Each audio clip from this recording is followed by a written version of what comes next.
Don't judge me. Also, I have to go through yours as well. There we go.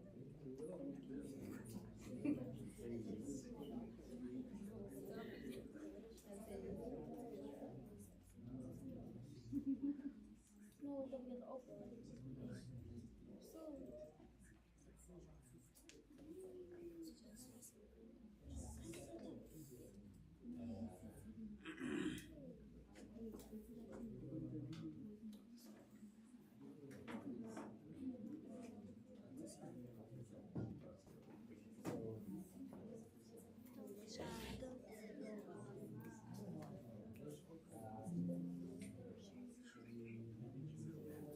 Zo.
because I think I'm cool. No, this is just because we are live streaming. So firstly, good afternoon, everyone, and welcome to Northwest University. I know that you have been here a few times before, and we're so honored that you are willing to come and join us again today, especially to be commemorating such a important historic event for us here in South Africa and for our history. I just want to shortly say to you, please, I know that you are here for a memorial lecture, but you are our youth, you are our future. You're not just here to listen, you're here to engage. So I'm going to ask that as you listen this afternoon, please make sure that you sit and reflect what it means to stand for something, what it means to use your voice, and what it means largely to use education not just as a means to an end, right? We're not just here to get a degree or to finish your high schooling, then get a degree and get a job. We're here to ask you to actually use this. How do we use education for justice? How do we use education for transformation? And that starts with you. Right? And that starts with you being here and being engaged. So that is my short and very sweet little intro to you. Again, thank you so much. Please use your voices. We want to hear you. We are starting off with a lecture for you, but after that we are going to be having a session where you get to use your voices, so please make sure you do. With that, I'd like to welcome our lecturer for today, Professor Pitso. Please pay attention, ask questions, and give him a round of applause before we start. Thank you so much, everyone. Thank you very much. I'm a senior person, so I'll sit down. Can you hear me? Yes. Okay, yeah. I was born, bred, chased and toasted in Sharpeville. So, in Fanakasi. I went to Tlong Secondary School. Tudoluri was not there yet. So I went there, I completed my matric there, I was doing science and maths. Went to Spokane College, then furthered my study at VETS, Masters and PhD. What is funny is my PhD could not be supervised locally, so they got somebody from Sweden to supervise my PhD from Sweden, yeah. And yeah, that is the long and short of it. I lead research at VUT, Valley University of Technology. I've been there for 24 years. I help others to publish and so on. So that's essentially my job. And let me start by an incident that happened to me some many months ago at Titima Primary School, where there was a history class, and in that history class I was asked a question of when did South African history begin. And at the time I had already read Pan-Africanism, so I knew it was not 1652. But I knew if I said 1652 I would get it wrong. So I was in a kind of a moral dilemma, some confusion. But I decided to write 1652 with a question mark. So the teacher asked me why the question mark. I said, but I know it did not start there. I'm going to talk about that and give you a background of how June 16 came about. So I was 100% student. I mean, I would get 100, even in mathematics. So the teacher asked me, another time never sharper physical. So, and I didn't like it very much, but yeah. So the teacher said I must remove the question mark, and I refused because I felt that was not true. And he ended up giving me 10 of the best slashes on my bum. And but then I got to pass, because in standard 5 we're writing it externally, so I had to make sure that I get things right. Yeah, that is my short story. But this is how I want to begin this. There's Frank Fanon. Frank Fanon is a psychiatrist from the US, was born around 1950s, who influenced Steve Biko and the Black Conscious movement that resulted in this Soweto upheaval. And Frank Fanon has this to say, and I want you to write it down, because that should be something that drives you. Are you holding your pen? It says each generation has its own mission. And it must, are you listening? And it must retrieve that mission to either accept it or reject it. So the question now is, what is your generational mission? That's the question you must answer for the next few days. I've tried to answer our mission as a generation in the 1960s, because I was born around 3 years after the Sharpeville Massacre. So I'm part of that generation and really deep in the struggle. That is why Batswadi ba rona had to push us to read literature in a Benue at the time, to conscientize us to understand that we should fulfill a particular mission. So the question I'm going to pose to you, which I think we should engage, is, what is your generational mission? What is your generational mission? And on that note, I'm going to give you some background so that you understand.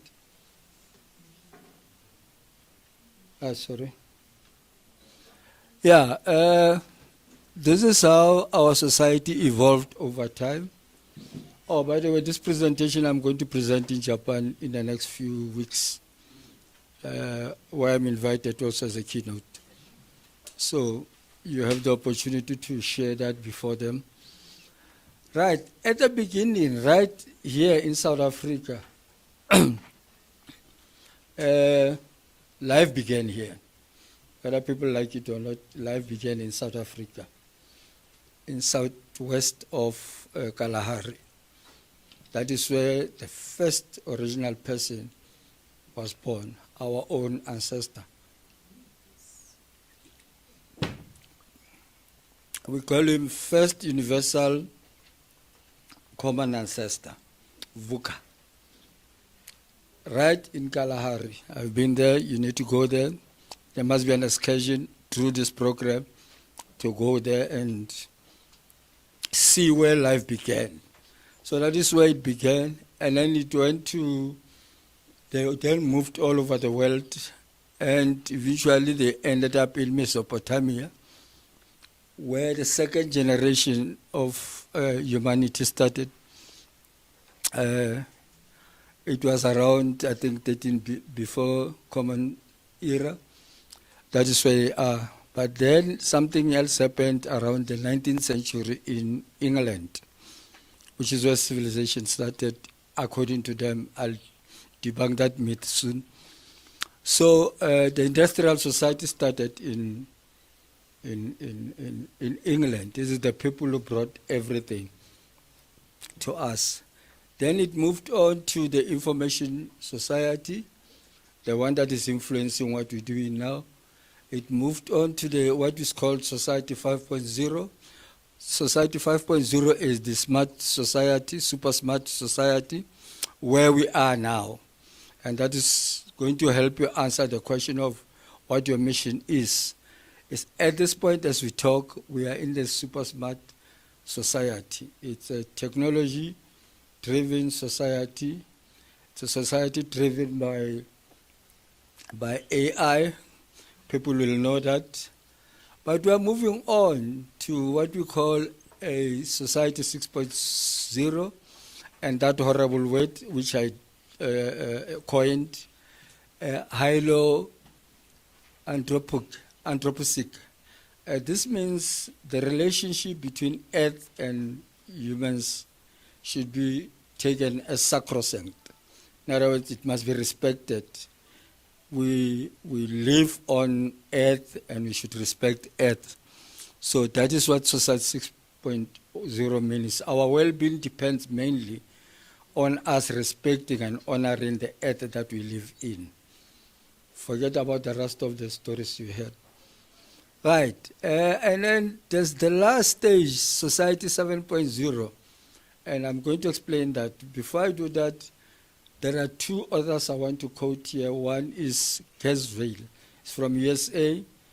He says around 2029, that is around the corner, humanity will merge with AI.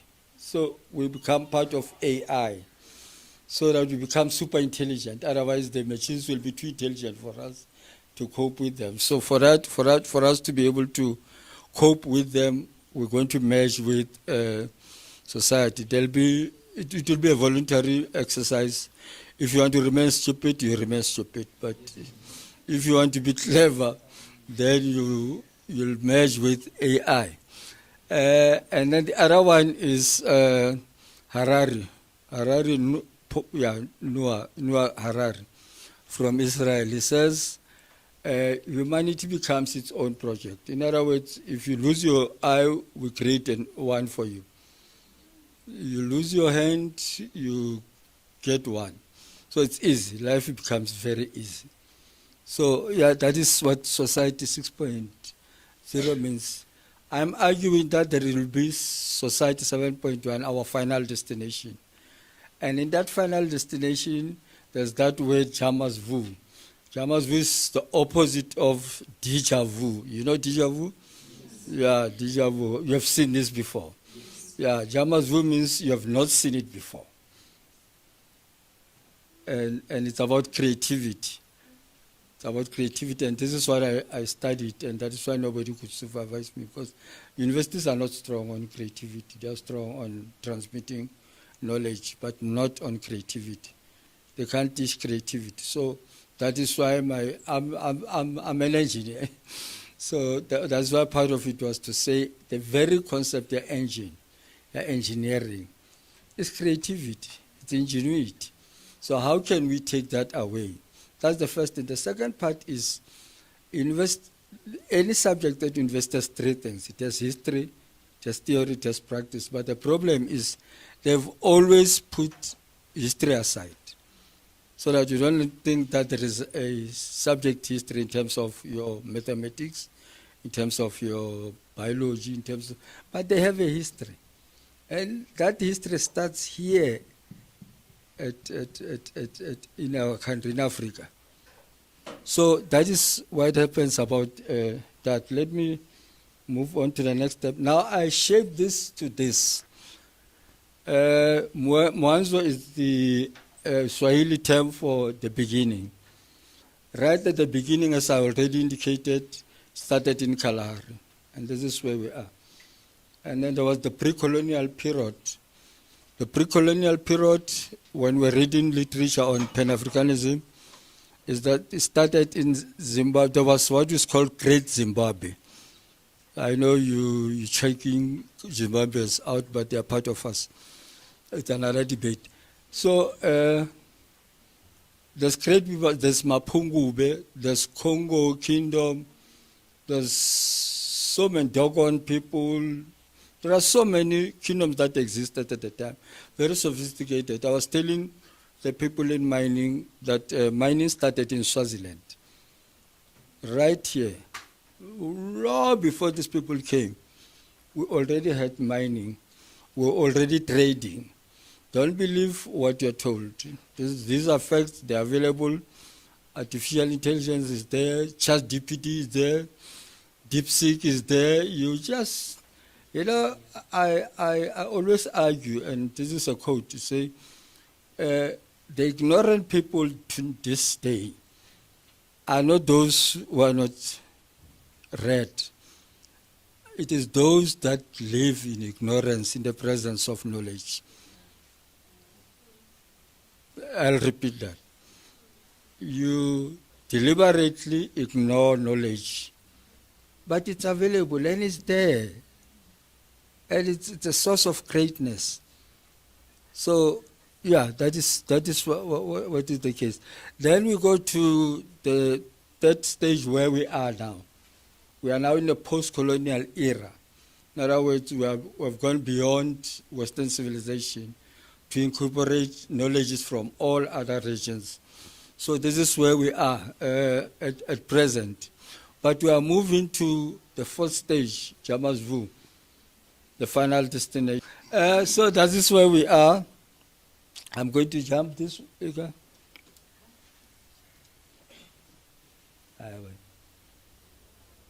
Yeah, this is Western civilization. This is Western civilization. Even now, this is what they are using. If you look at cases about Gaza, about Palestine, and everything, this is what they are doing by Iran. And it begins with difference. Look, we are different for a reason. God created us to be different for a reason. And that reason is simple. We should learn to collaborate and work together so that we make the world a better place. That is our mission generally. We should make the world a better place. But then people decided they're using race. I don't know why nose, not color. So they chose color, but there is nose, there is ear, there is other things. And they use that to, you know what is prejudicial? It's prejudging. They judge you on the basis of ignorance, on the basis of lack of knowledge. And there is what we call illusion of outgroup homogeneity, where we say you judge people as them, oh, man, by Sharpeville. That's an illusion. I mean, Sharpeville has so many people that are diverse and completely different from each other. So you can't lump them together. So that is the problem they created about prejudice. Then it went to discrimination. Then there was motivated violence, violence, 18, Iran, and so on. It comes from there, and it leads to genocide. The overall killing and a complete removal of a particular group of people. So that is what the issue is. Okay. This is what they planned, and I'll discuss this a little later. But this is what they planned to keep us controlled. You know, they create concept of democracy, and call it democracy when it is kagistocracy. You know what is kagistocracy? Government by the West. The West among us become government and take control of governance. So that is what they did. You understand? And that is the problem with a democracy. The other one is they create illusions of saying, if you work hard, and which is what our teachers used to say, if you really work hard, you'll become rich one day. But then Ket Matala comes along and become rich.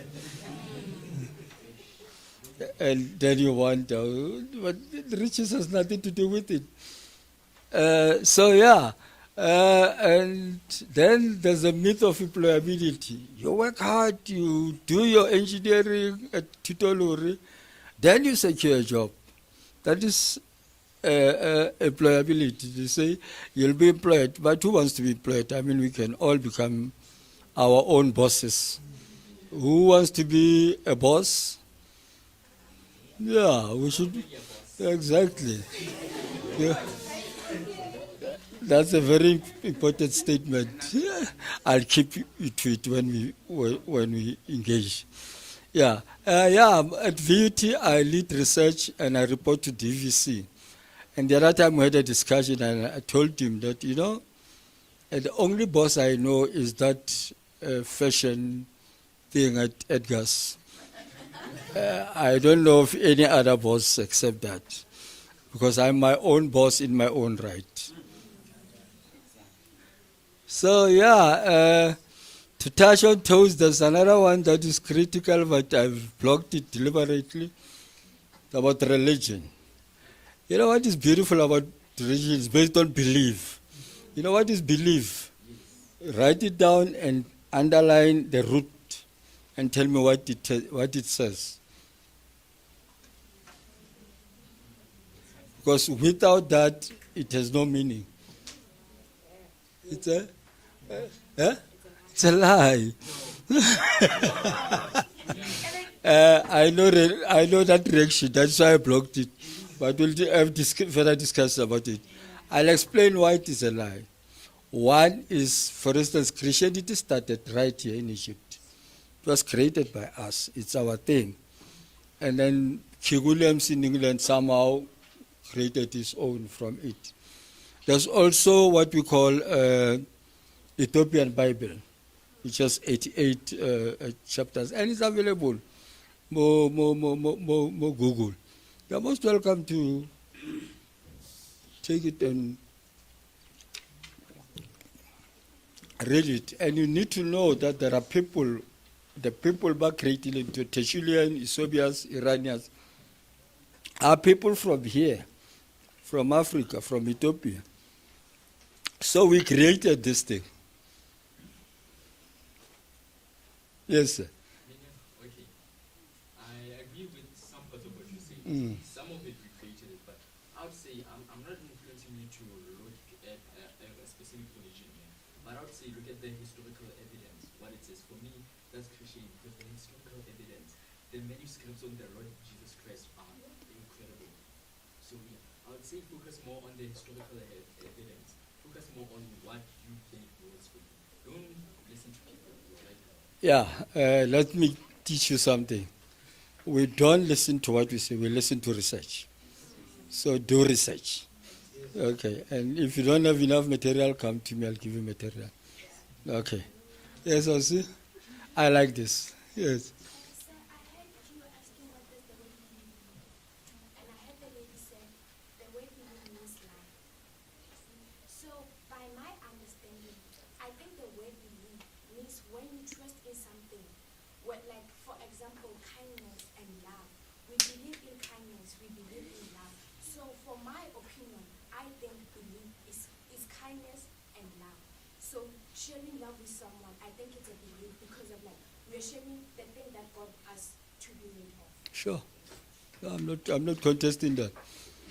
I was just saying, look at the word, the root. One of the things they removed from education, which I'll show you how I'm going to solve that as my mission, is to move away from what we call etymology. Etymology is the history of a word, to say what this word means. Let me give you an example. Each word has a spelling. And nobody knows what spelling means, but actually spelling means to cast a spell. When you convey a message like you did now, you're casting a spell so that you can, spell is a magic. You are trying to place a magic on me so that I can agree with you. That is what it is about, you understand? But yeah, we'll deal with that later. Right. I don't want this to be a long presentation. I want you to engage with it. Yeah, there's the concept of miseducation, which is a brainwashing of a kind. And I've already talked about this. That one of the things they do to miseducate you is to remove subject history, so that you don't know that engineering started in Egypt, and the first engineer was Imhotep. We don't know that. You understand? We also don't know that in Congo Kingdom there was a person called Kimpa Vita. I'm throwing them to you so that you can do your research, so that when you engage next time you know. So write it down, Kimpa Vita. Kimpa Vita is Kimpa Vita. Kimpa Vita. That's the first one. The second one is Inzalo Yelanga. Calendar Inzalo Yelanga. The birth of what? Yeah, and it's right there at in Mpumalanga. It's still there. No, it's a calendar. Or Kimpa is Kimpa. Kimpa Vita. Yeah. And then the second one is Inzalo Yelanga. Inzalo Yelanga is a calendar that we used in Africa pre-colonially. And it's still there right now. You know what is funny? Because this one is based on the Southern Hemisphere. The one we use in the Gregorian one is based on Northern Hemisphere. You see now it's playing. We are forced to wake at 3 because our time lines are not the same. You know, because we are in different hemispheres. But here's the funny part. Right in the middle of December, on Christmas Day, we're putting in 12 other Christmas when it is hot in our side. I find that very funny. I mean, who does that if your mind is working?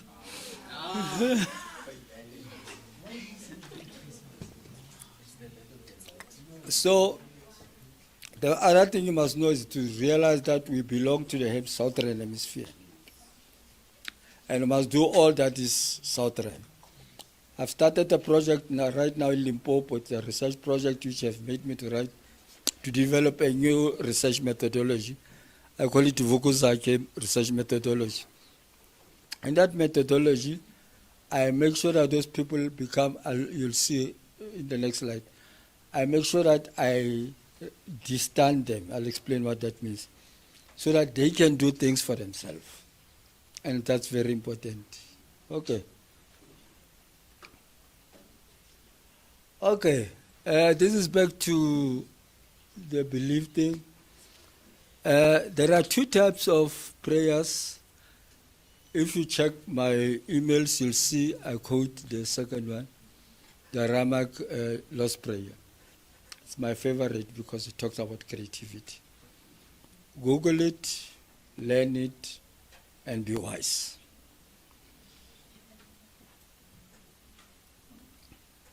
Okay, this is what I'm using at Limpopo province with 74 villages. The mining sector has made sure that their socio-ecological space, their land, is no longer good for agriculture. The water is contaminated and all those things. And in doing that, they are stunting them. In other words, stunting means your brain is blocked and controlled. And you can't do anything about it. And this is what I'm doing. I'm running workshops with them to distance them and inferioritize them so that they can do things for themselves. Okay? Is it true that seeing the veggies of today and the veggies of past centuries, they are different? Yeah. You know why? It's right in this book, so I'm going to give you a copy. Yeah, very nice. You must read it. There is a super crop, the one that when you eat, you can't eat anything else. I'm going to start growing it, but we'll talk. Okay, book for you. Okay, now I've developed, because I was not too happy about this learning in the reserve. So I decided to develop a completely new learning that is based on a decolonized global society, where we come one. That is why these things, the illegal immigrants, make no sense to me. Unless they're illegal. Yeah, and I support the fact that if they're illegal, they must be documented. There's nothing wrong with that. If you don't get documented, you know you're not here for a good reason. But at the end, we must have Ibrahim Traore in Burkina Faso has already started the process of United States of Africa, so that at some point we link up with other continents to become one society.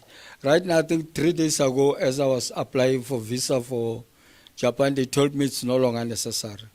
That's a very good step to show that we are becoming united as a society.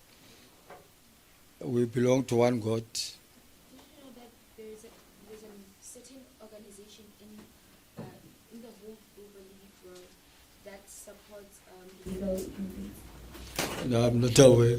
What is its name? It has a U and an I and an S in those organizations, whereby those they give money to our country so that they could support. Yeah, but they are not illegal. They are legal. Baba legalized. I know there is a country that is doing that because they actually don't have enough population. So they are doing it for that reason. But yeah, but they legalized them. They didn't come as illegals, but they legalized them. Yeah. Okay. This is the African view that we share with the world. It has. Yes. Yes, ma'am. I've just been holding this question, but I'm so interested. Okay. You know, you spoke about research, and I'm one person I'm very much interested when it comes to research. So now we are able to predict that in 2070 people will actually be engaging with AI to make themselves even more smarter. But how are we so research accurate such to a point whereby we can predict something that will happen 34 years from now? Yeah, we can predict something that happens 42 billion years ago. It's simple, you do archaeology. When you complete your matric, study archaeology, I'll support you, financial. Study archaeology, you'll see how they do it. You see, if you are an expert, you are an expert in your own area. So I'm an expert in learning, but not in archaeology. They know how to do it, but they are doing it. But it's accurate because you can always verify. So I think what you need to do is to make sure that you study archaeology. In archaeology are these guys who do some digging, trace history, estimate the age and so on. Which, when they tell me something, I'll end up believing. No. Research means you must verify, not believe. Okay. You must be able to verify. You must get this, like whatever I'm saying here, you must verify via AI or Google. You must always verify. That's the beauty of research. Everybody has an opportunity. It's a democratic space. Everyone has an opportunity to research, investigate, and verify. And if something proves not to be correct, you are entitled to write down and write a paper on it and say, I dispute this. For instance, let me ask you this question. The laws of physics, later physics again. Who's known as the father of laws of physics? Isaac Newton. But that's a big lie. That's a big lie. No, it's Avicenna. Avicenna. How's it? Hello? You must Google this name. Avice Avicenna. Avicinna. Avicenna. That's the person during the Islamic Golden Age around the 10th century. That's the person who discovered the first law. The body remains at rest or it keeps on moving in a straight line, okay? Which is the first law. But Newton then created the other three. But the first law, you have seen. You understand what I'm saying? But why is he not recognized? That's the question. That is the question. Okay, let's put it simple. Do you know Robert Sobukwe? I've heard. Yeah, you should have heard about him. You don't know about it. Huh? Oh, yeah, he's late. Nobody knows him. Who's the first person to be imprisoned in Robben Island? They paint a picture. I know it's not him, but they paint a picture that there's Nelson Mandela. No. That's Langa Libalele. The first person to be imprisoned in Robben Island is Langa Libalele. My great-great-great-grandfather, Kim Timkul. Yeah, no. Ubungani lo manyelenge lo khate bushwabade. Prof, can I say, would I be right? I'm just asking you a question. Would I be right to say it's a system that they are not recognizing the person that we are talking about at the scene? You're right. No, it's a system. That's why we are here. I'm debunking the myths of the system. You're right. No, you're right. It's a system. The system of control. Yes, Chief. Now I'm genuinely curious. Okay, I like that. When it comes to this generation, specifically the education system, what holds back learners, or rather say the youth? What part of the education system holds back the youth from achieving greatness? Because when it comes to olden times, you saw greatness everywhere you were teaching.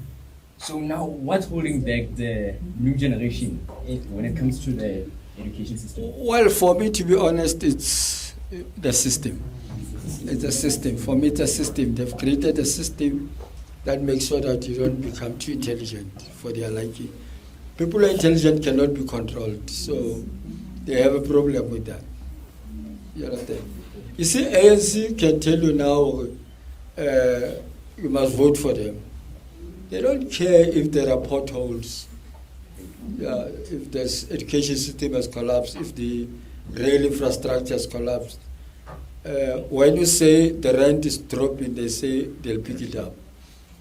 You understand? It's because the system works in such a way as it builds on lies. Nothing but lies. Yes, I would. Sir, I'm following up on his question. So, I find it very curious that you predict the future and still have firm belief that it is going to happen. I mean, you mentioned something about archaeology. Yes, you can study archaeology, but when you study archaeology, you focus on what happened in the past. And yes, to be able to predict what happened in the past, it's valid because you have resources and materials to study and to go through. Mara, predicting the future, I find it very difficult because we believe, talking about ANC, making a practical example about today, we keep on voting for the African National Congress because they paint the picture for us. They predict the future, and we are persuaded by them predicting the future. And when they predict the future, they predict it as something that is nice. I heard you speaking about artificial intelligence and us being smart. Everyone in this room wants to be smart. You immediately painted a picture that interests me. When you're talking about the prediction of the future, you are not talking about its dangers. You are talking about, yes, you lose an arm, you get a hand. Mara, you are not speaking about the dangers it's going to affect you with. So, prediction of the future, I believe we should not focus on its beauties more, but its dangers, because there is dangerous because we do not know what is coming. Wonderful. Let me ask you this question. Where do you go when you die? The grave. At the time of your sorry. That's brilliant.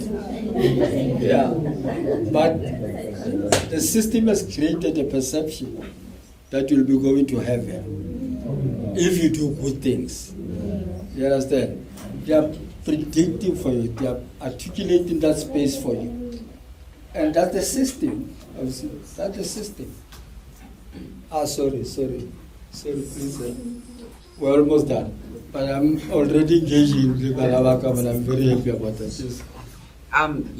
Sir, I do agree that the system is something to do with whatever bad things that are maybe happening in the current education And good things. system. And good things as well. But at the same time, I feel like this generation, its interest in education, it's not as big. Like, for example, I'm not painting our community bad, but let's be honest. In Sharpeville, something that is more interesting, it's after school, when it's during the school season. But let me say school are closed, people will be being corrupt and doing all the bad things. Yes, the system does contribute to every bad thing that happens in the education system, but also let's not act as if we are the victims in this thing, because we also do contribute to the education system or education not being so interesting or so beautiful to us. Yeah, my job here is done. You summed it up beautifully. This is why I'm here. I'm here to change your mindset. Your mindset should change. You should live here different. That is the purpose. You must live here different. You must live here with a clear mission. So that tomorrow when you go to school, you know exactly why you are studying. You understand? That is the main thing. I'm happy you raising that issue. Done. Okay, thank you very much. You keep referring to the system in a manner that some questions, when you are asked them, you are not giving clarity. You're just saying it's the system. So the word system might leave me cantankerous. So can you please enlighten us? Okay. What do you mean when you say a system? For example, you said previously that the system creates the perception which we cannot overcome. This is why the system is problematic. This is the system I'm talking about.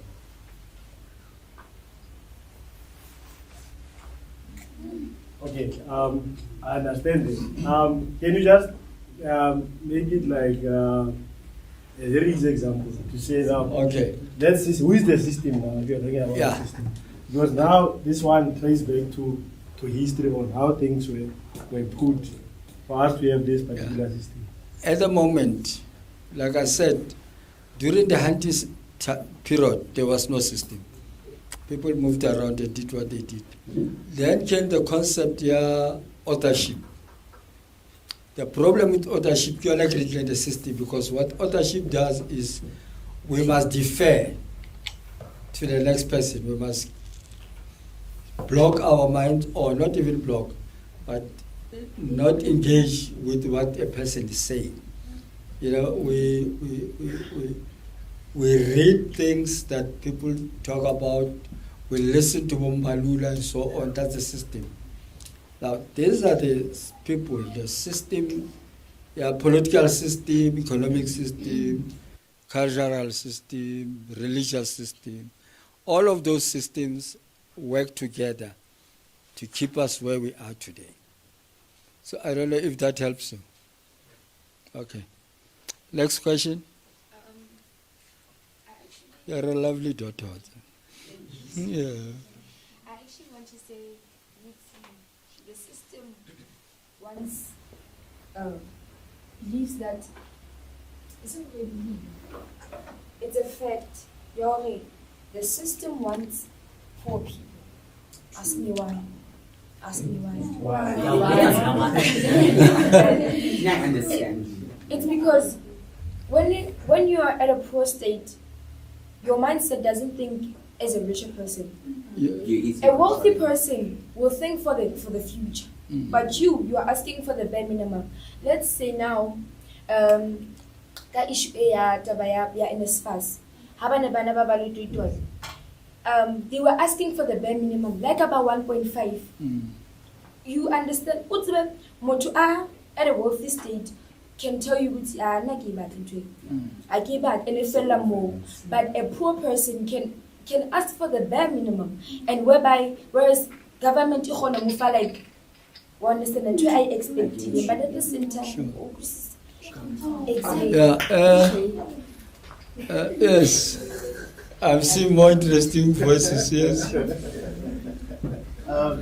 Prof, sorry I jumped into the conversation a bit late. I had another meeting that I had to attend to. I just want to reflect a bit, colleagues, on the evolution of education in the South African context. Black communities before colonization, I don't like these words, colonization and categorizations according to Western European connotations. So colonialism, pre-colonialism, those are not terms that we should be using, but I'll just use it for the sake of convenience. African communities had their own educational systems, indigenous ways of knowing, right? And those indigenous ways of knowing always promoted Ubuntu, but at the same time, it promoted education through daily interaction.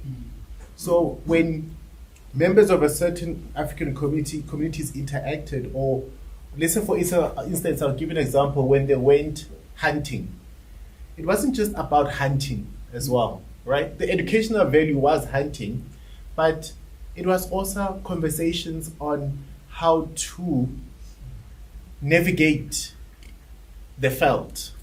It was also a conversation about what do you eat when you are in the veld.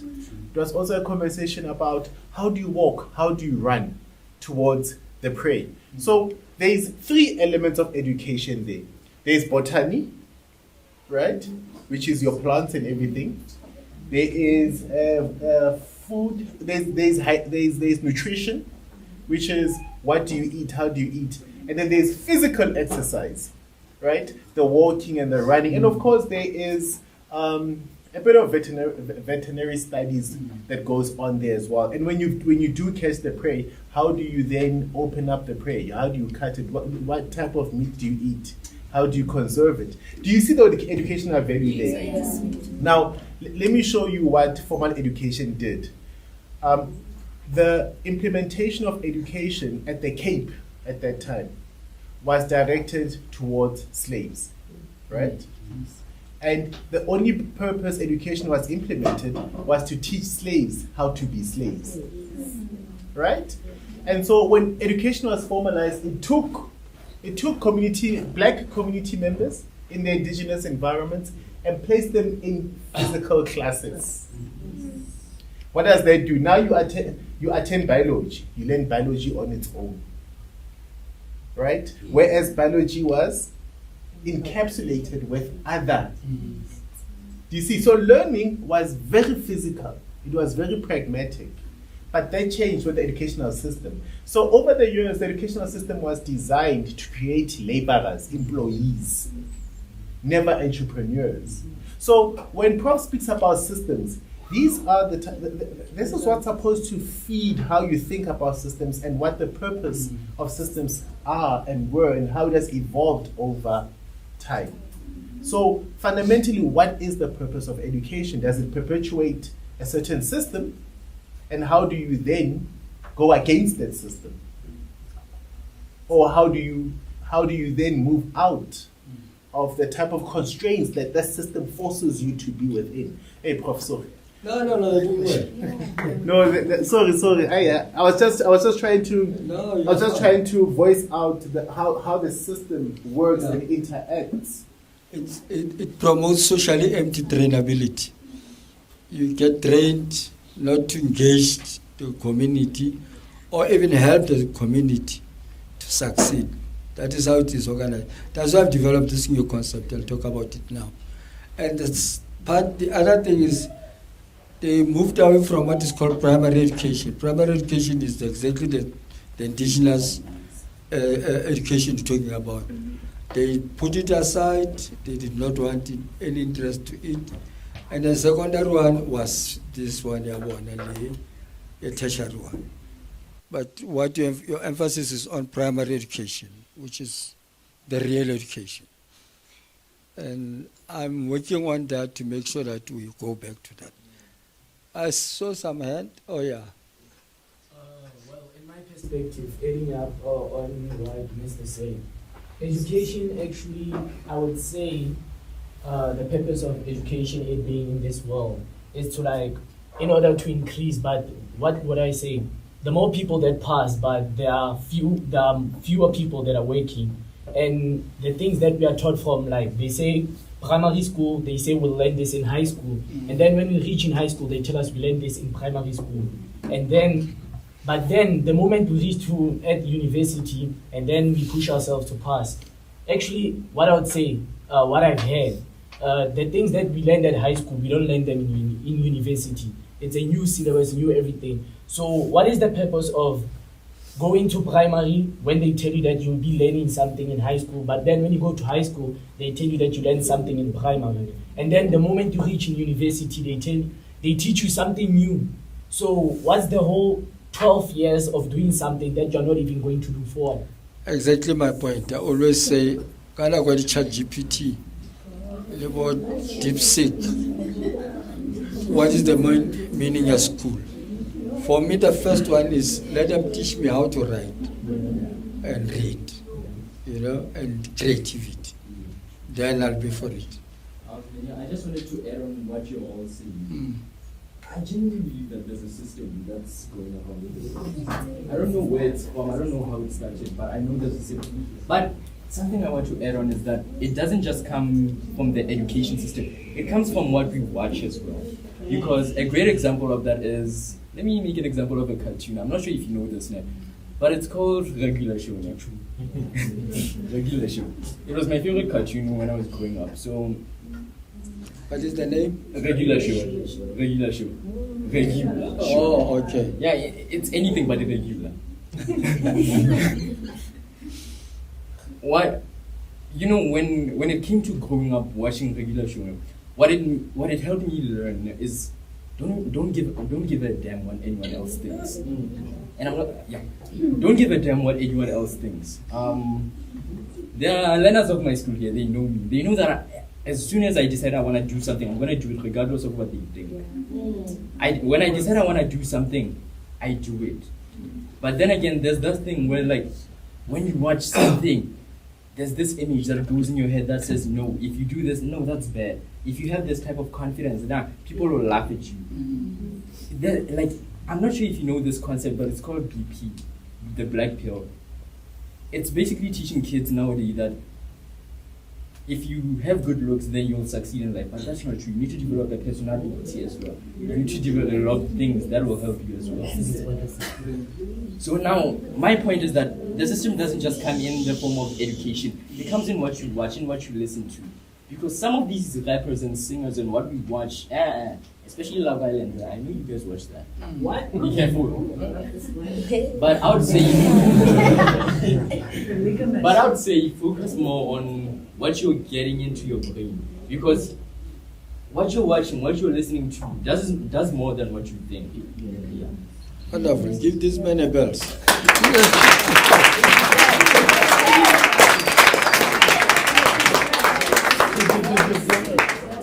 Wow. Yes, you say I there's this thing that that young man said right here. Okay, should I say young? You know, sir, the thing that this takes me back to why the system is able to control us the way it is because when we are looking at education, maybe let me say I'm in grade 12, my only focus is going to be passing grade 12 rather than me actually knowing whatever that I'm going to be taught there. For instance, in grade 4, okay, I remember this because my sister is in grade 4. We were taught about unprotected sex and what its impacts on our lives. But you wouldn't remember that, and which is something that is actually very good. You need to know that because it's going to help you and you will apply that to your everyday life. But you know, we forget that because our main focus is passing and moving to the next grade. And if you could actually look at this and be like, I want to know and have that interest of knowing, you will actually be able to know and you will be interested in whatever that you're doing. Which also takes me back to what you were saying about poor people. There's this book that I read last year, which is Poor Dads, Rich Dads. Yes.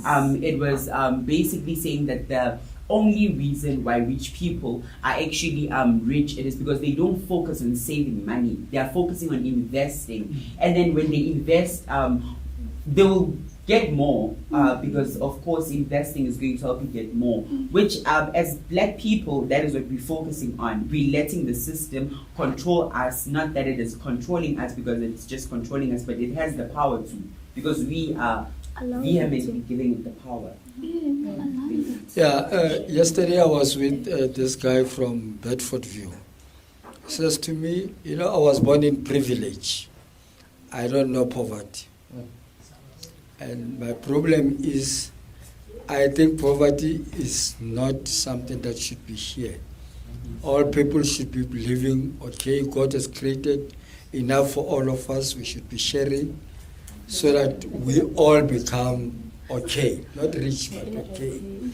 So his point was a system we've allowed the system to glorify poverty and suffering, as if there are things that should be there in humanity, and they are not necessary. They are completely unnecessary. So yeah, I've seen, 1, 2, 3. Okay, I like this. And to add by what you say about poverty, there is a saying that I live by myself that every destination you take, remember to wait and enjoy the view, because every time, once we face a problem, we focus more on the problem, which is like, I would say, poverty, instead of finding ways on how to find the solution. And like when we are more focused on a problem, we forget about the benefits of how to find solutions. Because we forget to think. Let's say, for instance, like, I don't know if I should say. Togolese. Oh, who? Togolese. As Ntogozisi is saying, when you're in grade 12, you're more focused on passing and not thinking about how will I pass, and after passing, what am I going to do after, or where is that passing going to take me? You're just focused on this year is my final year, I just have to pass and everything. So basically, the system, it gives us things that we should focus on instead of making us think for ourselves. The system tries to think for us, which makes us lack creativity and everything. Just like at school, they teach you a subject, they give you a textbook, they teach you ways on how to, but they never teach you on how to think, on to find the solutions for that certain subject. It's always like a teacher could ask you how you spent your holidays. Then you write what you spent on your holidays, but then a teacher could fail you, like as if they were there, instead of letting you Express express your creativity and everything. Very nice. I'm very impressed. Thanks. You've got a point. I'll talk to you later. That. So, Yeah. it doesn't matter that the system glorifies poverty. Yes, it does, because if it wanted so badly to eradicate poverty to such an extent that everyone in South Africa, rather, I'm going to focus on South Africa because it is the main system that we're focusing on today.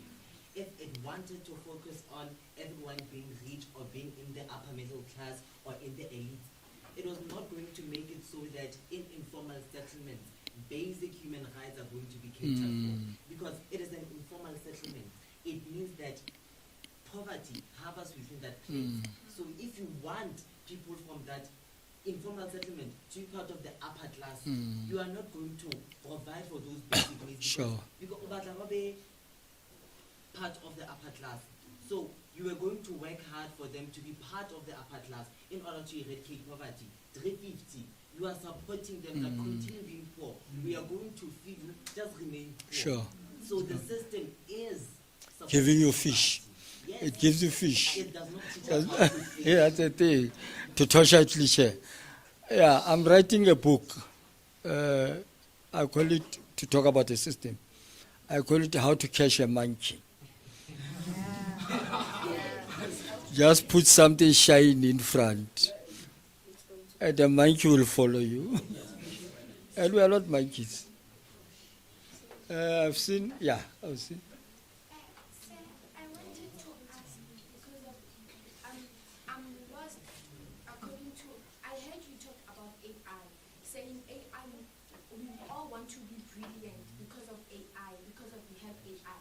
My question is that if we have AI, like sometimes we cheat, like as students, not to make it bad, we cheat with AI. So say, does that make us brilliant, or is it failing us as the young youth to think of ourselves, to be creative as a young engineer? Thank you. Yeah, I'll answer you this way. I'll answer you today. There's nothing wrong with AI. Thank you. There's nothing wrong with AI. It's information, but it's information you still have to process. You know, and you still have to add something on it. I've done a research. I'll share research at some point with AI with students to show that there's nothing to be. Can I use the word? Can I use the word? Yes. There's nothing to be technophobia about. Yeah, we can't fear irrational fear of technology. It's with us and it's here to stay. 1, 2, 3, 4. Yeah. Okay, thank you. I think when we began the whole process, there should have been like a program, because now I'm thinking you are dealing with learners who are researchers. You get me? So I thought we were going to lecture, and then we are noting whatever that we are lecturing on, because you said at the end, then we are going to debate on how we think the future is going to be aligned. And then immediately when you allow the first question, you're not going to finish your lecture. The purpose of the day will be diminished because, for example, I want to make my point. And in my point, I'm talking about poverty. Now we are deriving away, we start to talk about poverty. We start to talk about the education system. Yeah. So I think the whole session will be disrupted in my view. Yeah. You know what is the best thing about... And I was not done. Okay, oh, okay. Go on. Okay, no, that one I was just putting it on the floor. Yeah? But then, as I've realized, you've mentioned the dimensions in the beginning. That, okay, how does the system work? Firstly, you said the noting of differences, discrimination, then violence, then genocide. And then I'm back into the issue of the system. There was a lecture that I once attended, then they asked, what is your understanding about the system? So my understanding of the system is that the system is the interconnected parts that work together to do a particular job. Now, when we say to do a particular job, it means to fulfill a common mission. You get my point? Now, so it is the system that is running us. We agree on that. And then this system, because on those dimensions, the highest one you mentioned what a genocide. Genocide. And then what we know is that like the gentleman at the front, he mentioned that we used to have our own indigenous system. Yeah? We had our own indigenous system, and then because of moving around, trying to research, we had people who were from other lands that occupied other people's lands, and then they developed concepts that somehow took away the indigenous knowledge or the indigenous system. Sure. So, are we now going to agree that the system that we are talking about, it's a colonial system, whereby now they had more power to practice violence, enforce violence, or commit genocide? So are we going to agree that now we are under the colonial system, and this colonial system, it came through a revolt whereby there was blood, and then at the end we'll be forced to learn what the system wants us to learn, rather than learning our own things? Yeah, the thing is, the reason we are here, and the reason June 16 happened, and the reason 1960 happened, is because those people defied the system. So we are here to defy the system. The things that we're inculcating now is to give the mission to these young ones, because we borrow this thing from them. We don't own them. We don't own these things. We borrow from them, from their future. So what we should do is to throw the baton back to them and say to them, it's your challenge, it's your time. I'm 2 years away from retirement, so I'm gone already. So it is for them to take over and do something about it. And again, back to why I allowed this thing. It became integrated because they started asking questions. And I don't think after this we'll still have a debate, because I think we've already done that. So I've allowed it because I'm a guy of creativity, so I love flexibility. So I was flexible enough to bring them in and debate. And I think this is not the first time we meet for this engagement. The other one will be to discuss the pedagogy method that I've developed. So I think it will be a series of, so possibly some of them I'll fund more VUT and take it to VUT. Makes sense? I deserve a bell. So.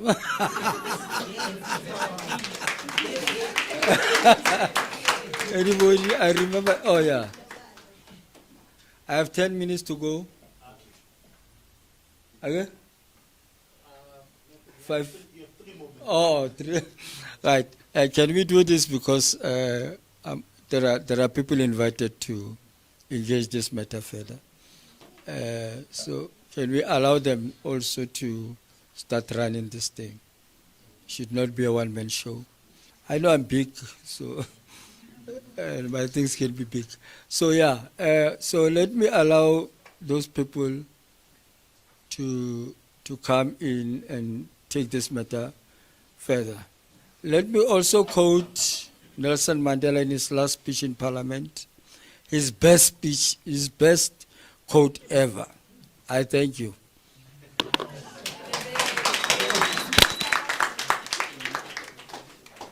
Thank you, Prof. Some key words, guys. Some interesting engagements. And I'm so happy that you are able to engage at this level. It really gives us hope that with all the challenges that we have in the country, for young people, for old people alike, we can have a conversation like this and have a point where we meet each other and understand each other and hear your thoughts about the views of where we are today, where we come from, and what it means to be at the age that you are in, and also looking forward to where you need to go. That is a process that you need to define. I think that the Bito has put it well. You need to know your purpose. For now, where are you going? And discussions like this, they shape your thoughts for that purpose. And ask questions, ask. I also sure just ask. You are not stupid if you are asking. You will actually be the more clever one because you've asked and you got the answer. Unlike Motwatu thing, pretending to know everything. With that said, I'd like to welcome Judy Nokwedi. Please come and address our young scholars. As you've seen, it's a very interactive one. So, yeah.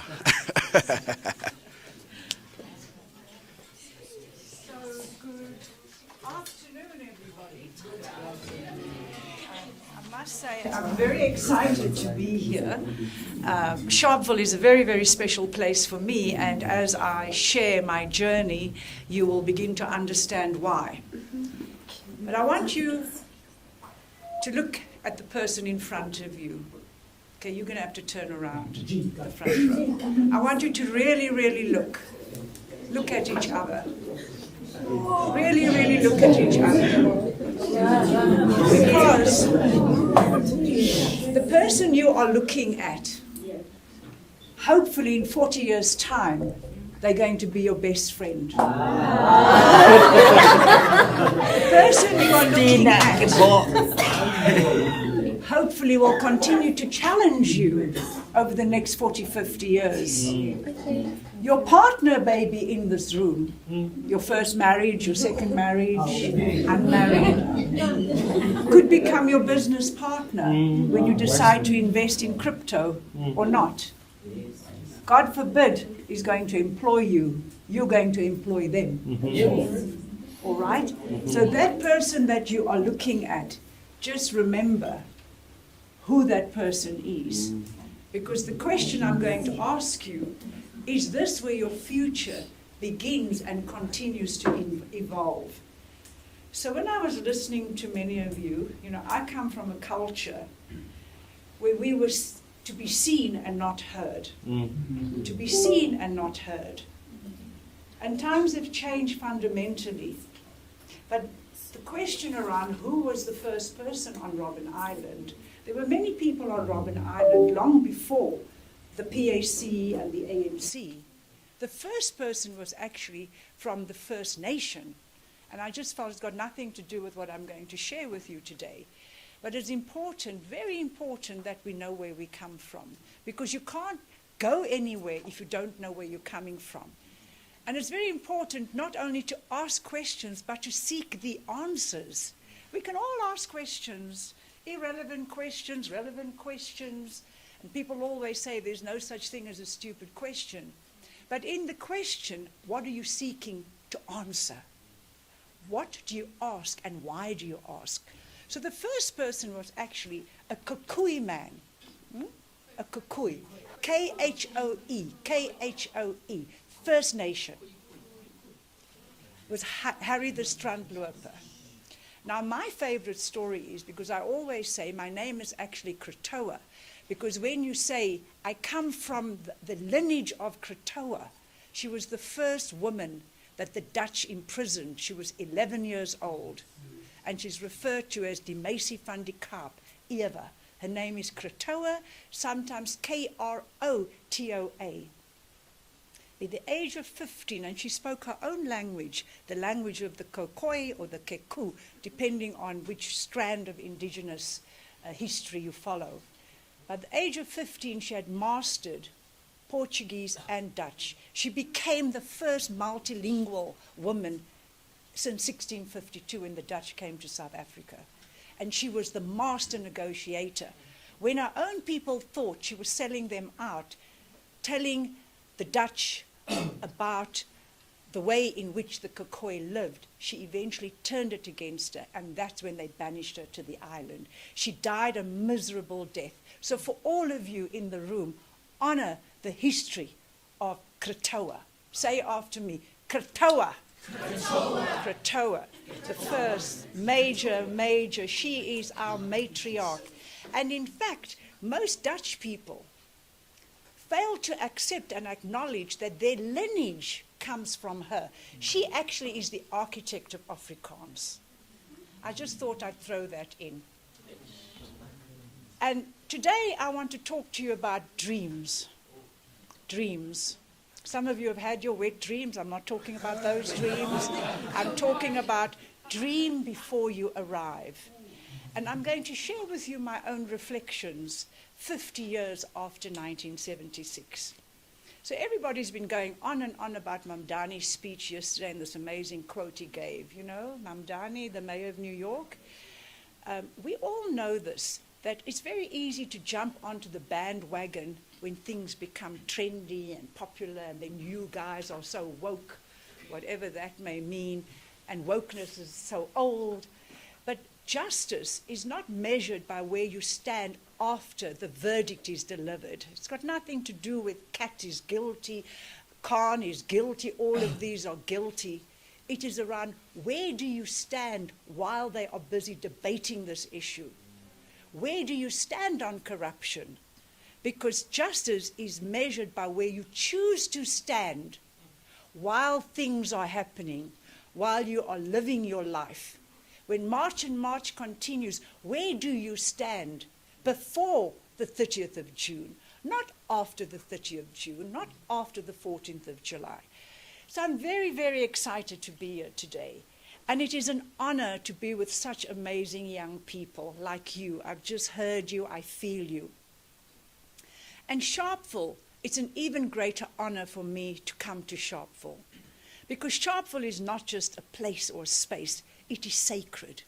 In our history of who we are as a nation, this is a sacred site.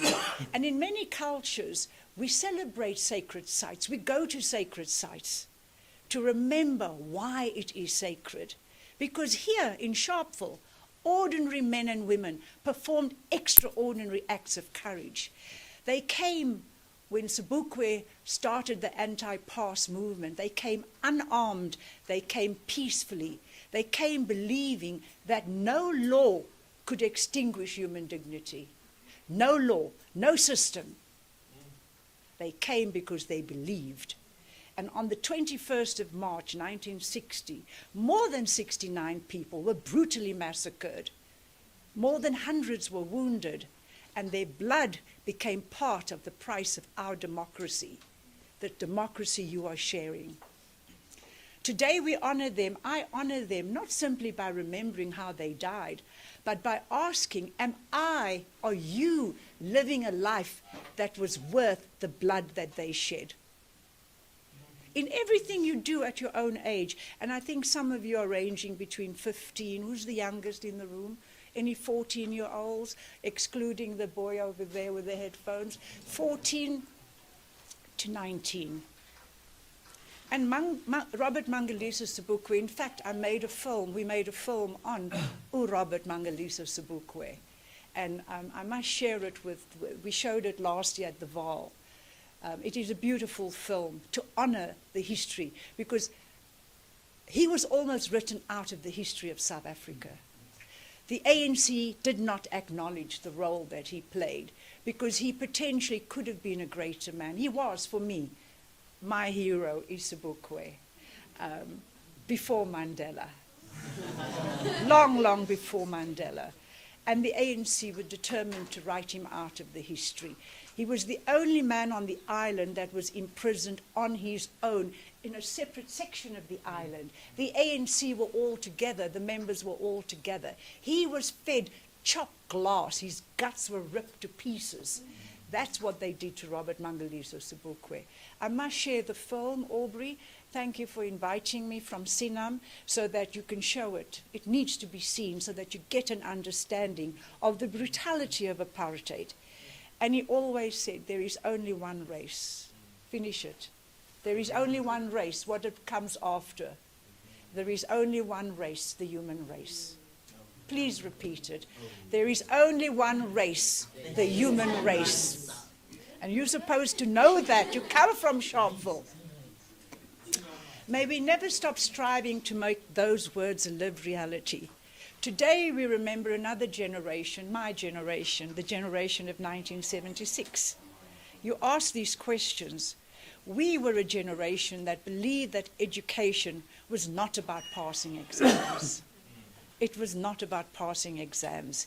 It was about freedom. It was about dignity. It was the right to imagine a different future. 50 years ago, I was 16. I was in my final year of high school.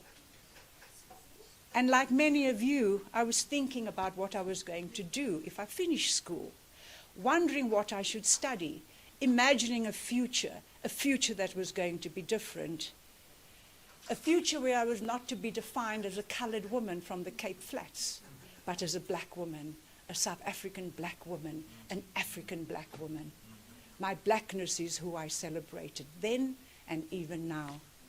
I was imagining a future where I could be who I always wanted to be, all the characters in the great literature that I had read. At 14, I was reading Tolstoy and Dostoevsky and Chekhov, smuggled books, because we didn't have money, we couldn't afford books. And then history interrupted and history intervened. History seems inevitable when we read about it in the books. It never feels inevitable when you're living it. You know, we think history is something else. But at 16, at 14, at 11, I was living history.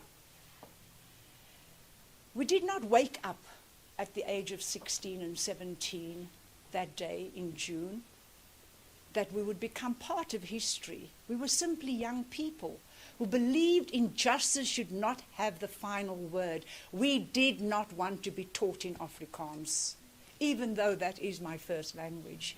It was imposed. We did not want imposition. When students across South Africa stood up against apartheid, I stood with them. I made my high school stand with me and with all the other leaders. We marched. The police were waiting. They had surrounded the school. We marched from my school, Athlone High, for 3.2 kilometers to the other school, our nearest sister school, rival school, Alexander Sinton. Never liked them. I came from the wrong side of the town. I came from a poor area. No, it's a black school. But we were poor kids. We didn't have cars. I was this color. I had curly hair. And the other school, the kids were fair. They were still black, but they were fair.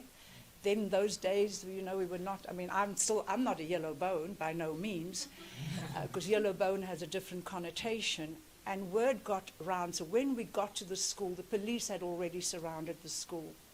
They gave us 5 minutes to disperse. 5 minutes. Black, Indian, colored, white cops. 5 minutes. We stood our ground and they started shooting. Fortunately for us, they did not use the bullets they used with Hector Peterson. They used buckshot. I was shot in my back as I was trying to flee, climbing the stairs. And if it was not for a classmate, I think, who pushed into me, I probably would have had lower back damage, and maybe I would have not been able to walk today. Because the buckshot was still dangerous, even though it was not real bullets. And so for me, that was the first act of real courage as a 16-year-old, a solitary act. A classmate reached for me. Someone refused to leave me behind and saved me. So leadership often begins long before anyone gives you a ride.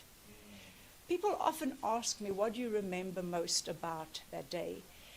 And a few months ago, I was sitting, meditation does not come easy to me, but I have learned to meditate.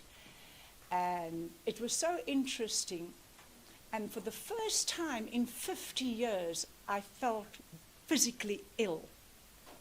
Like, wanting to vomit, I was shaking. And the whole of that day played itself out for the first time, because we were beginning to talk about what are we going to do for the 50th anniversary.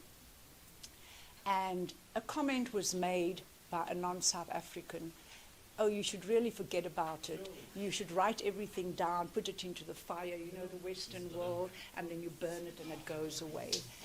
But that night I called home to just say, I've had the worst experience in the 50 years since I was 16. And it was around that day. And you know what I remember most about that day? It was not about the gunfire. It was not the fear. It was not about being wounded. Yes, I remembered all of those things. But after that, we'd regularly be arrested and taken into cells. And my biggest fear was that I was going to lose my virginity to a white cop, a policeman in a cell. And I thought, hell no. Some man who raped Kratoa at the age of 14, that very lineage, the Dutch lineage, some man, white man, was going to rape me, or a black brother.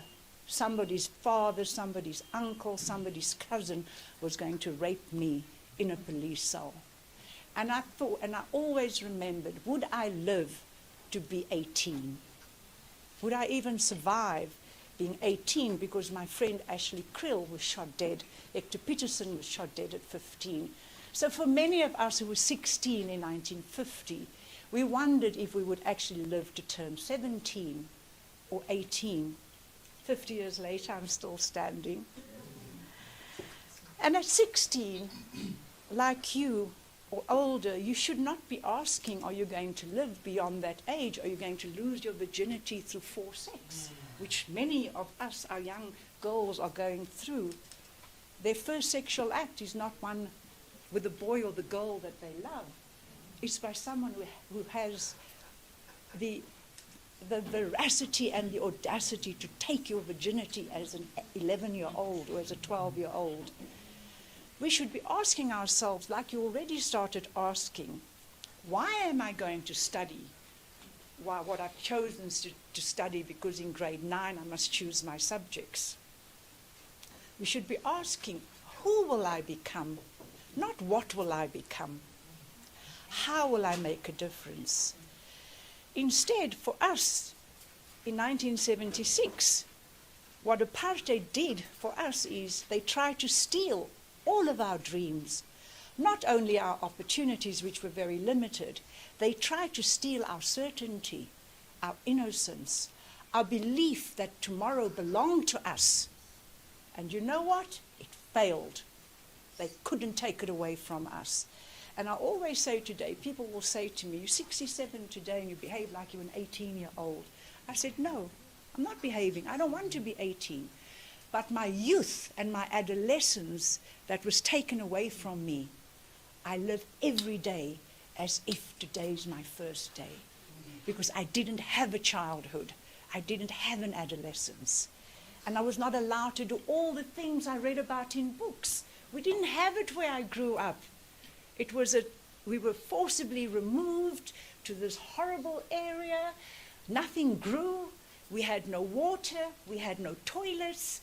We had no electricity. And for any of you young girls and boys who know what it's like for a young girl to menstruate when you've got no running water, we had no money for pads. We couldn't afford newspapers. We had to get newspapers from other people to make our own pads, to go to school, looking, is the blood running? What's going on? This is why I live today, as if all of that was never there, but I remember it. And as this apartheid government and the system tried to take this belief away, and it failed, however, it began long before 1976. It began in my family. It began like all of us in our families. I was born in Galvindale, which is in now what's known as Gqeberha. And I stayed with my maternal grandparents because my parents had been uprooted by apartheid and had gone to Cape Town looking for work. So my first 4 years, I lived with my grandparents in Port Elizabeth. Those years taught me that love is often expressed through sacrifice. Our parents make sacrifices because they love us. My mom was a teacher, forced to teach in Afrikaans because that was what the government taught us. But language is beautiful, irrespective of what language it is, because language enables us to communicate with each other. My mom always believed that education was to be our liberation, and it still is. Any of you are doubting it.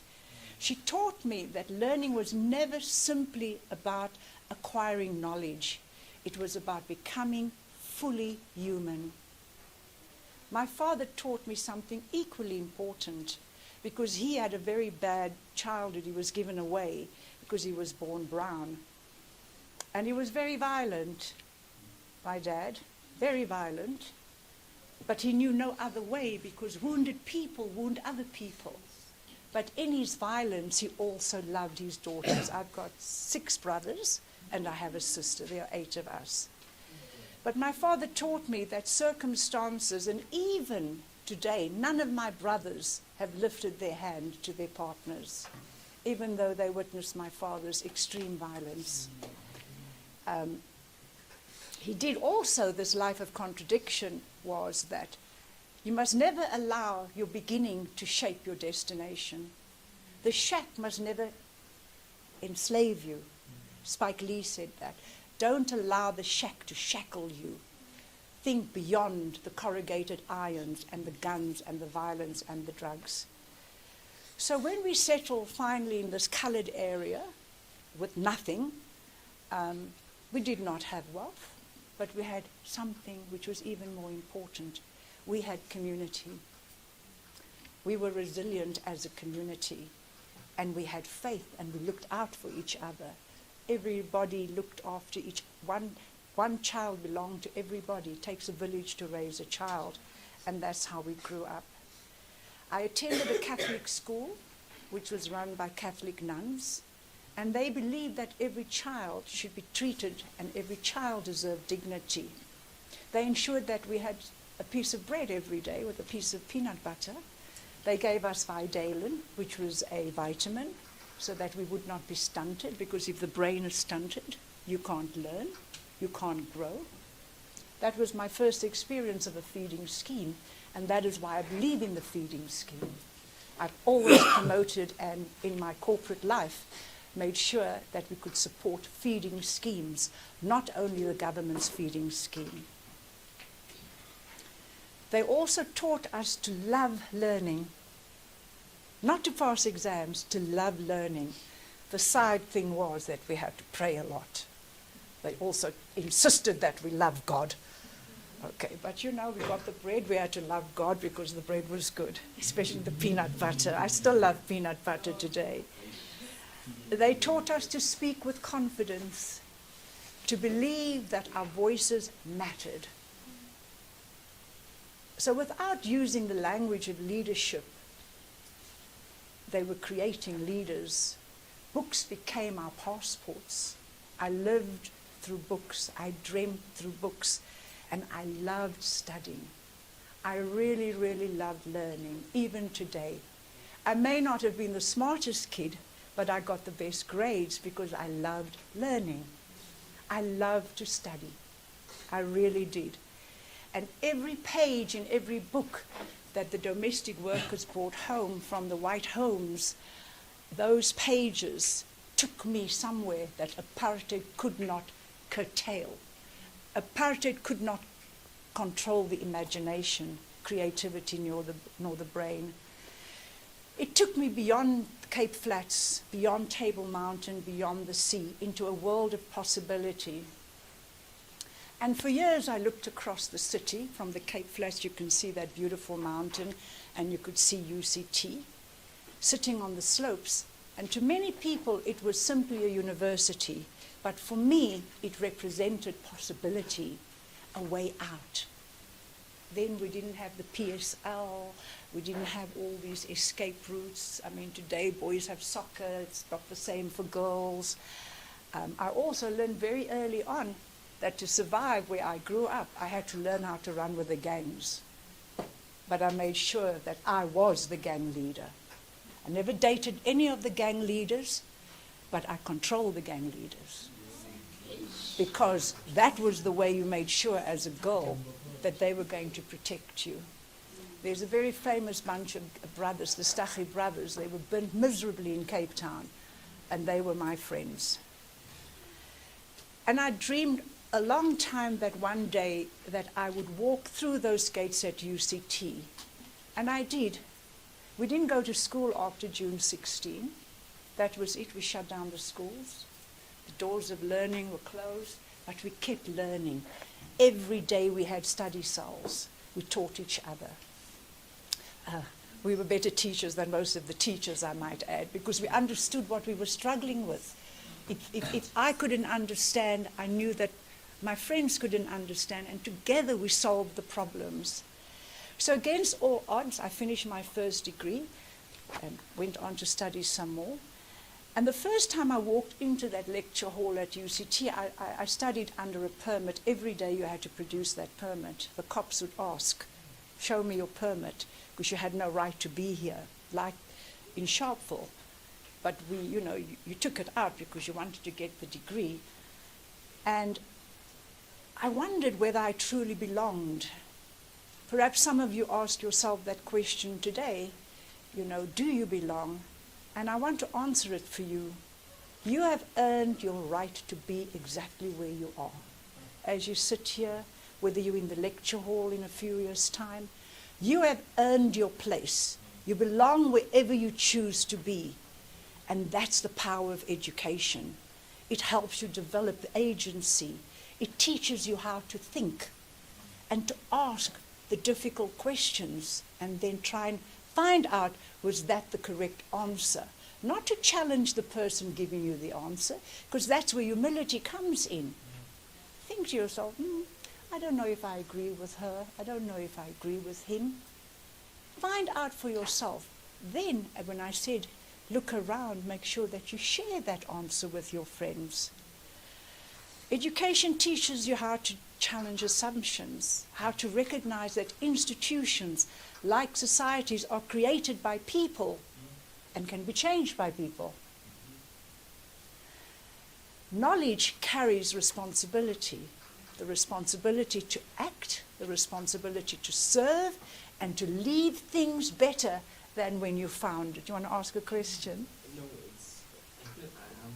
it's a request. Mm-hmm. Okay. Since I believe that what we're doing here today is going to make an impact, I have a request.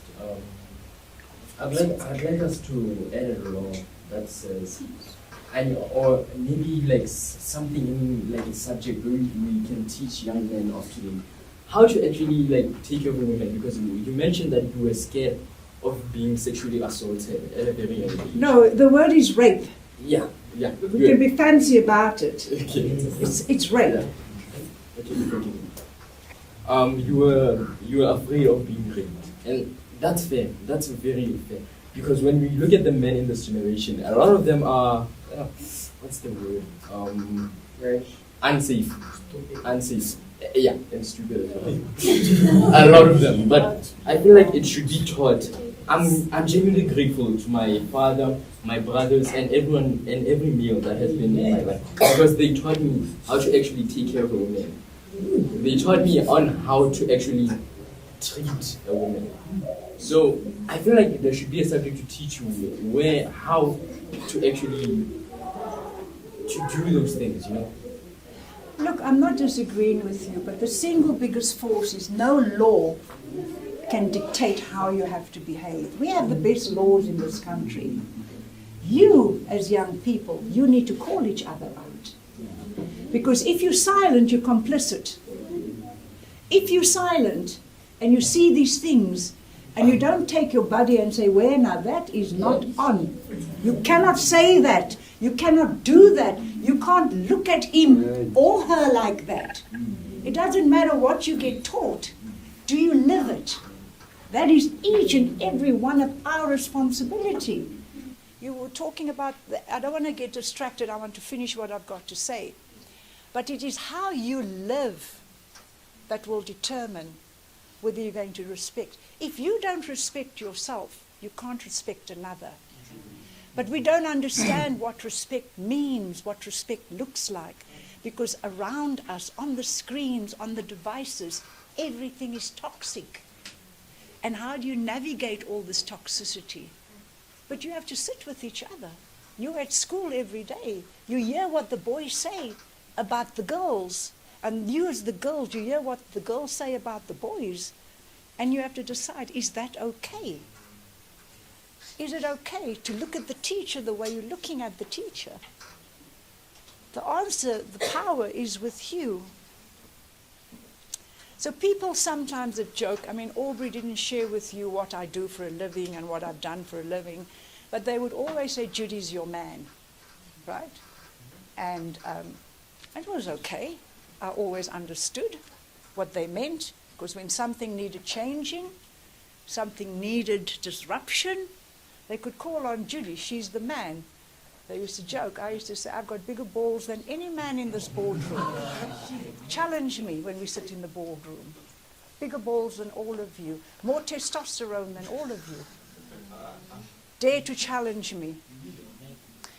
Not because I think having bigger balls is what is important. Not because I wanted to be the man, but because I wanted my work to demonstrate that courage, integrity, and decisive leadership are not masculine qualities, girls. Not masculine qualities. They are human qualities. I've worked in broadcasting, nuclear energy, tourism, public service, women's empowerment, economic development. The titles have changed. I've been in the C-suite for a long time. The C-suite means you're a chief executive officer, you're a chief whatever. Who cares? The responsibilities change, but my purpose never changed. It was always about helping people and institutions becoming what they were capable of becoming. Life has taught me something else, that the path is really visible at the beginning. As you sit here, the path is really visible. And I have a favorite poet, it's Rumi, he's Persian, R-U-M-I. And he says, as you start to walk on the way appears. As you start to walk on the way appears. And I found that to be very, very true. Because once we take that first step and we choose to walk, and there's a fork in the road, and you decide which way to go, the good, the great, the not so good, but definitely not the bad. It's not because you can see the destination. The agency that you have, the leadership you have, assists you to find your way along the path. So whether you come from an informal settlement, a township, a village, a suburb, a fancy place, people talked about the elites and all the rest of it. You see how the elites are being pulled out of their houses, stolen monies. Not only black people, white people as well. The Eusters of this world, all these white people in Stellenbosch. Your birthplace is but an address. It's not a destiny. Never confuse where you begin with where you're capable of going. Never allow someone else's, you made the point, someone else's expectation to become the boundaries of your imagination. Dream before you arrive. Then arrive ready to learn.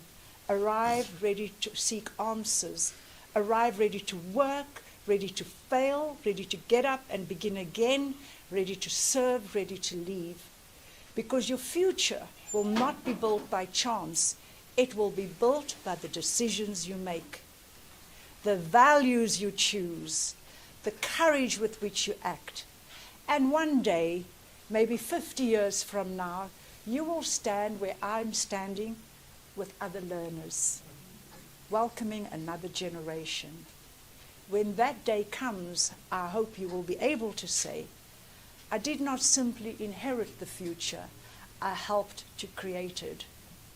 And when someone asks you how you found your way, tell them this. The path did not appear because I could see the destination. The path appeared because I had the courage to take my first steps. May you choose wisely, young people. May you be courageous. May you build a South Africa and an Africa that honors those who came before you, and above all, dream before you arrive.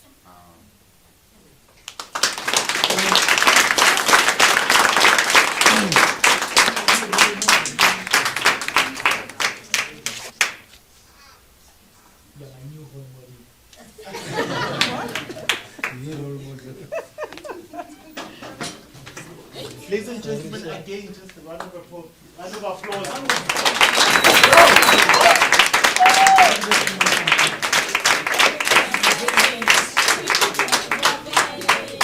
And thank you to Sinam. Sharpeville is not a massacre for inviting me. We support a lot of their work as the Gauteng Department of Economic Development. I don't work for government. I chair one of the bodies in government, and we support Sharpeville.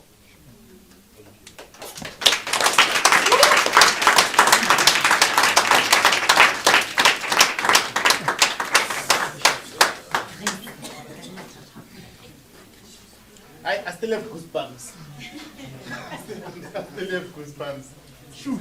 Is it because of the chill or the chill? Yeah. Ladies and gentlemen. Oh yeah, the microphone. Ladies and gentlemen, apologies. I did not introduce myself earlier on. My name is Dr. Lisiba Dumishang Ledwaba, but everyone calls me Dr. Dumi. I am the Deputy Director of the School of Social Sciences here at the Northwest University Vanderbijl Park campus. My colleague Roxanne Matobi welcomed you to our beautiful green campus, but I am confident that I have seen your handsome and beautiful faces before. So once again, you are always welcome. Unfortunately, our universities has gates. I never understood why universities have gates and walls, but we live in South Africa, so it's for safety purposes. But I want to emphasize that the university is accessible to you. It is not an Eiffel Tower that is ostracized from your environment. You are the university. You inform the university because the amount of research that we do comes from the communities. So feel free to always visit us at the School of Social Sciences. If you need information, please contact us, visit us. And if you want to attend a lecture or two to experience the lectures that take place on our campus, irregardless of the module or the subject, let us know so that we can take you on a tour. All right. So I'm saying too much. I just wanted to say, firstly, thank you so much to our beautiful speakers. I'm still overwhelmed, ladies and gentlemen. I'm still overwhelmed. But I just want to, Prof, thank you so much for investing so much knowledge and for making this time to spend time with us to inform our future bright stars, our future presidents, architects, lawyers, and teachers, and motivational speakers, you know, because you have sown a fundamental seed that they will make sure it grows, and they will be effective citizens. They are the future of this country, even though they will use AI. They will master it. They will master it. You know, when this gentleman told me about you, I thought to myself, who is this woman that you keep talking about? And I am super blessed. I am super blessed to have been in your presence. I am super blessed to have absorbed the amount of knowledge that you have given to us today. At first, I thought, okay, this is sounding like a formal lecture, and then you took on a different direction. You went into your life's experiences, which accentuated the essence, and then you brought it back. You motivated us, and I see a beautiful correlation between the two speakers. I feel so motivated. In fact, I was telling my colleague Roxanne that, hey, I needed this. I needed this. And what I'm taking out from today's conversation is, it is still important to dream. It's important to dream. Dream before you take that first step, and the entire journey just lightens up. Let me stop there, colleagues. From the School of Social Sciences. I'm still new in this position. It's gonna take a while. Sorry. Yes, ma'am. I just wanted to, as Judy's friend, would like to say that you have to help that young man to get that organization going, where men can speak about sexual violence in this country, because we have a problem. It's the pandemic. So today was maybe not the day, but I do feel that you have to, because it is a serious question. And it is the one thing that does come from our communities because of the anger that we have from a system that we were told to believe in. So I would like that. That's great. In fact, I was telling my colleague, Obza, that we need to normalize debates, because I saw that came out a lot in the conversations, the importance of debates, the importance of interacting verbally, because AI is going to kill that. Anyway, that's my opinion. AI is going to disrupt critical thinking instantly, thinking on your feet. It's going to disrupt that. But it's important, I think, as Sharpeville is not a massacre, we need to explore those avenues a bit more. I know we are doing a bit of work there, but we need to explore that a bit more. Colleagues from the School of Social Sciences, we are always happy to accommodate you. We are always happy to have you in our university. And I look forward to the next event where we will interact with you. But next year, we need to normalize coming to you as well. Thank you so much.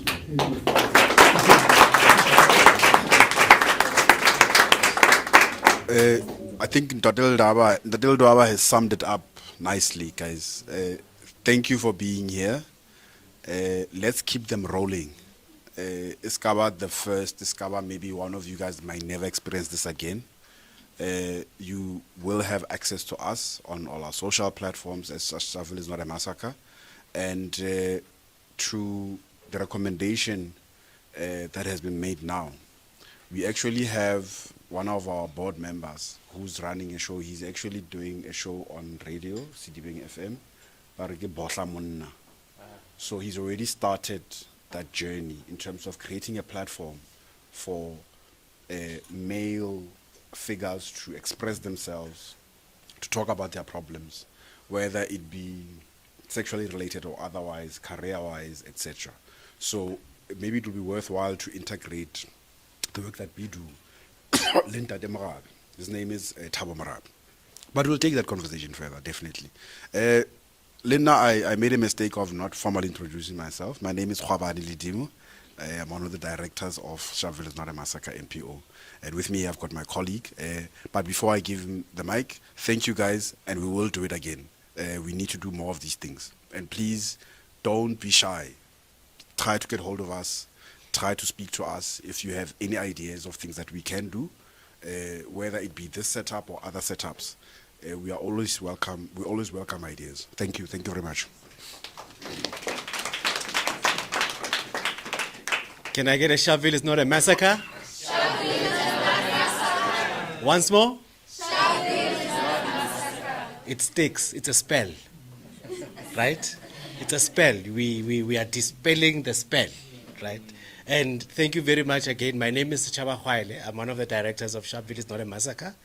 I've been entrusted by my colleagues to handle the role of an executive director, and it's a role that I do with all of my heart, and seeing it come to this, it just, it pleases me, because I was born in Sharpeville as well, but I left Sharpeville just before before high school, but then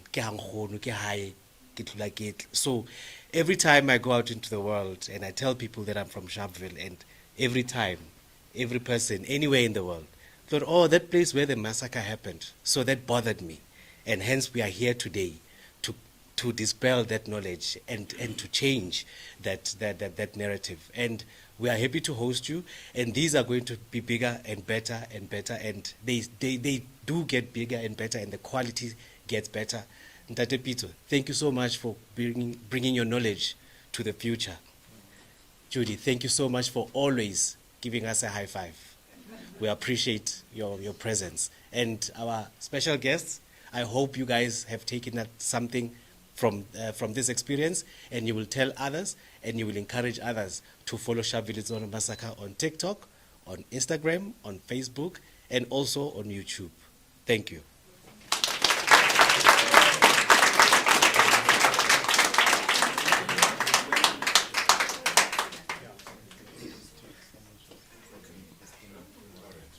Okay, guys, maybe from here. Yes, outside.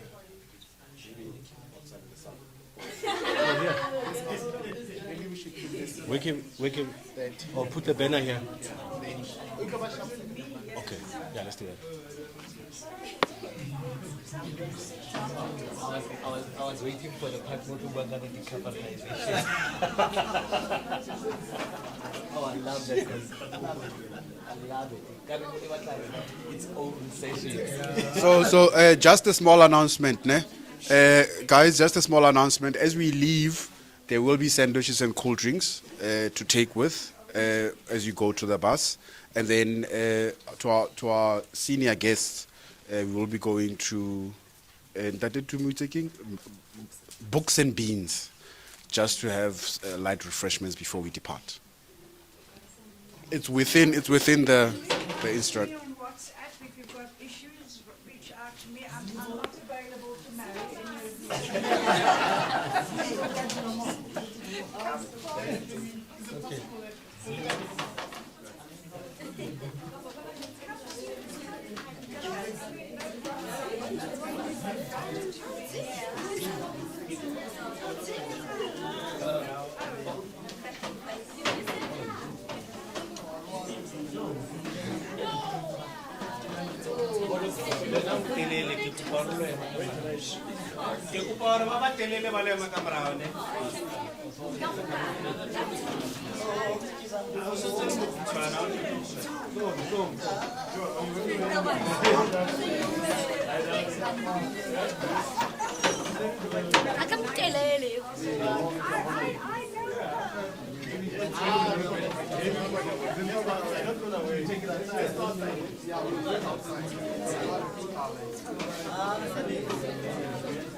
That's actually a good idea.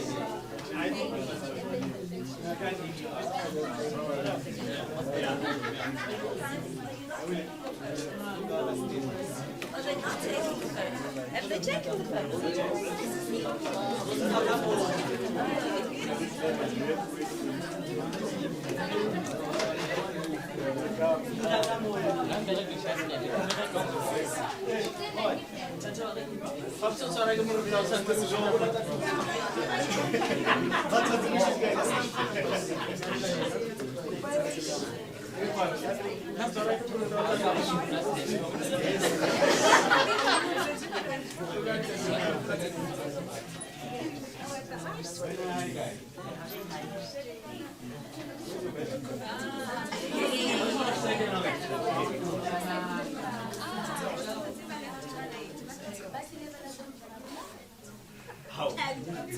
So you come in and you leave him behind. You're fine.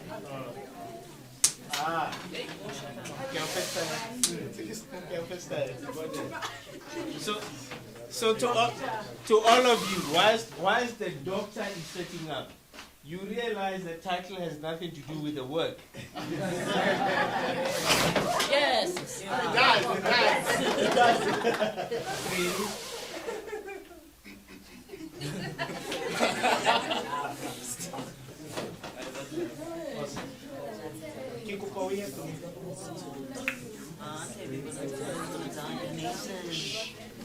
All right.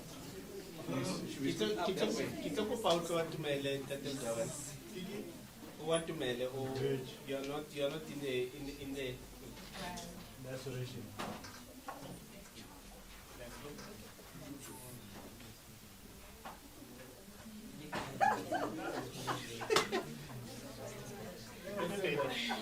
No, he has 72 hours. No, they never did the last time, that's why.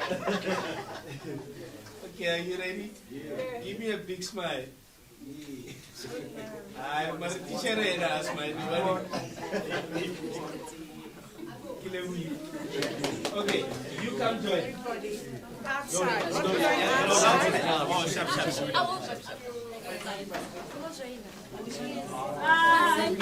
Nakani camera jwana shoot ya video.